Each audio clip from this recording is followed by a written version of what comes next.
नमस्कार, मैं हूं दिव्या कोचर और आप देख रहे हैं TV9 डिजिटल। गुजरात में तेजी से आगे बढ़ रही भाजपा इतिहास रचने की ओर अग्रसर है। इस बड़ी जीत के पीछे नरेंद्र मोदी के सालों की मेहनत और लगन है। उनकी माइक्रो और मैक्रो रणनीतियों का ही कमाल है कि बीजेपी आज नेशनल लेवल पर सबसे बड़ी पार्टी बन चुकी है। गुजरात के मुख्यमंत्री बनने से लेकर अब तक पिछले 22 सालों के सफर में वो कोई चुनाव नहीं हारे और देश में भगवा का दायरा बढ़ाते गए। राज्य से निकलकर केंद्र की राजनीति में आए और खुद को एक विजेता के तौर पर साबित किया। आज हम आपको बता रहे हैं द मेकिंग ऑफ विनर की कहानी।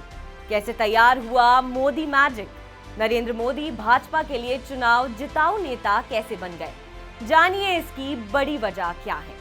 पिछले एक दशक में भाजपा ने टिकट वितरण के सिस्टम में बड़ा बदलाव किया है।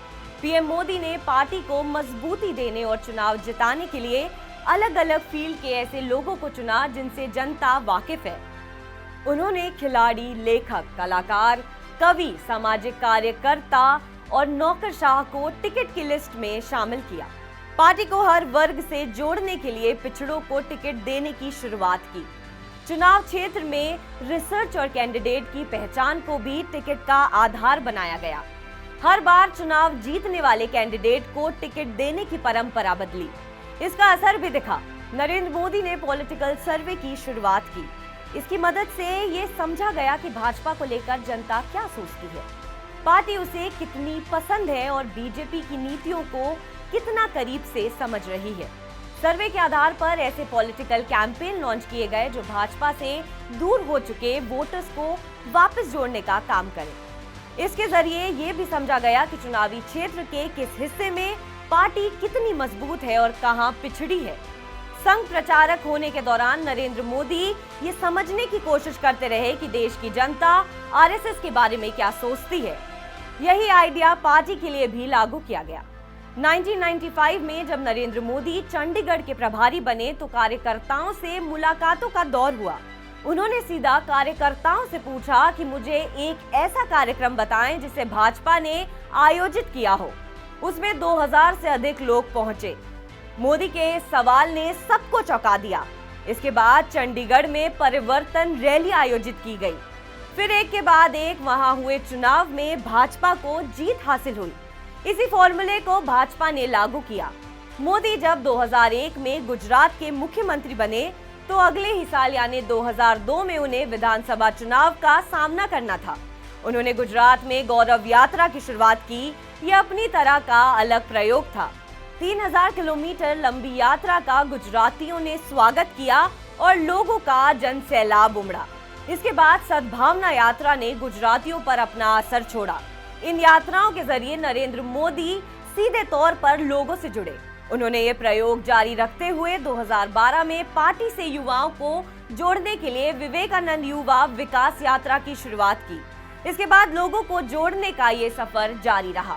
मोदी ने चुनावी घोषणा पत्र में जनता से वही वादा किया जिसे पूरा किया जा सके। 2007 में गुजरात विधानसभा चुनाव में कांग्रेस ने बिजली बिल को माफ करने का मुद्दा बनाया। तत्कालीन मुख्यमंत्री मोदी पर भी इसके लिए दबाव था। पार्टी के लोगों ने उन्हें ये सुझाव दिया कि इसे भाजपा को अपने घोषणा पत्र में शामिल करना चाहिए। इस पर मोदी का जवाब था कि अगर ऐसा किया जाता है तो मैं नेता नहीं बनने जा रहा हूँ। ऐसा हुआ तो गलत संदेश जाएगा। गुजरात में मैंने जो भी प्रगति की है ये उसके आधार को कमजोर कर देगा और इसे घोषणा पत्र में शामिल नहीं किया गया था।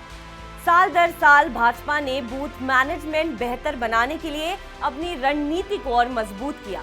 मोदी का मानना रहा कि चुनाव को विज्ञान की तरह समझना चाहिए। चंडीगढ़ में प्रभावी के तौर पर उन्होंने इस बात पर जोर दिया कि बूथ में कम से कम 11 लोगों की टीम होनी चाहिए।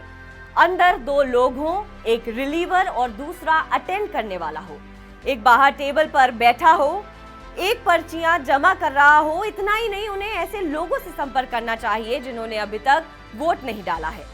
उन्होंने नारा हमारा बूथ सबसे मजबूत का नारा दिया। सत्ता में आने के लिए भाजपा साल भर बूथ प्रोग्राम चलाती रही। भाजपा का डोर टू डोर अभियान सबसे पॉपुलर हुआ। नरेंद्र मोदी की देखरेख में बूथ से लेकर राष्ट्रीय स्तर के नेताओं को पन्ना प्रमुख की जिम्मेदारी सौंपी गई ताकि बूथ को मजबूत बनाया जा सके। गुजरात में बतौर मुख्यमंत्री के कार्यकाल के दौरान उन्होंने बूथ मैनेजमेंट और पन्ना प्रमुख का कॉन्सेप्ट शुरू किया। उन्होंने भी मुख्यमंत्री पद पर रहते हुए गुजरात के एक बूथ पर पन्ना प्रमुख की जिम्मेदारी निभाकर संगठन और उससे जुड़े कार्यकर्ताओं को प्रेरित किया था। बहरहाल आपको हमारी खबर कैसी लगी कमेंट सेक्शन पर जरूर बताएं। देश और विदेश की तमाम बड़ी खबरों के लिए आप देखते रहिए TV9 डिजिटल।